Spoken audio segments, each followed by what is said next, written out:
Coba perhatikan, salah satu hobi Nabi SAW sebelum beliau mendapatkan amanah kenabian, yaitu beliau naik ke bukit Jabal Nur, bukit cahaya. Beliau duduk di puncak dari Jabal Nur, bukit cahaya, memandang alam semesta, memandang kota Mekah dari ketinggian, memandang langit dan bumi yang Allah ciptakan, mentafakuri kebesaran-kebesaran Allah. Maka Allah memilih tempat itu untuk memberikan wahyu kepadanya. Kenapa?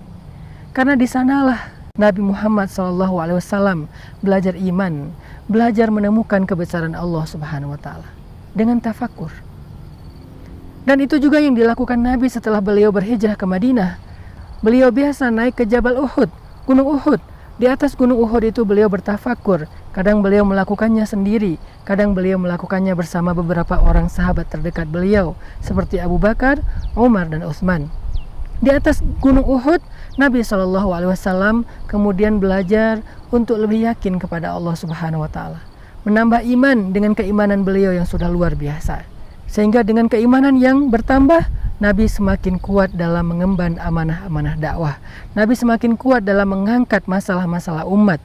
Dan itu juga yang dilakukan oleh Nabi Musa alaihissalam ketika beliau pulang ke Mesir. Beliau naik ke bukit Saint Catherine atau Tur Saina di Mesir. Di bukit itulah Allah Subhanahu wa Ta'ala memilih tempat untuk memberikan wahyu pertama kepada Musa. Kenapa semuanya berhubungan dengan gunung? Kenapa semuanya berhubungan dengan alam? Karena di sanalah seorang hamba menemukan kebesaran Allah Subhanahu wa Ta'ala.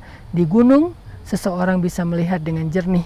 Di gunung seseorang bisa menenangkan hati dan pikirannya sambil mentafakuri kebesaran Allah Subhanahu wa Ta'ala.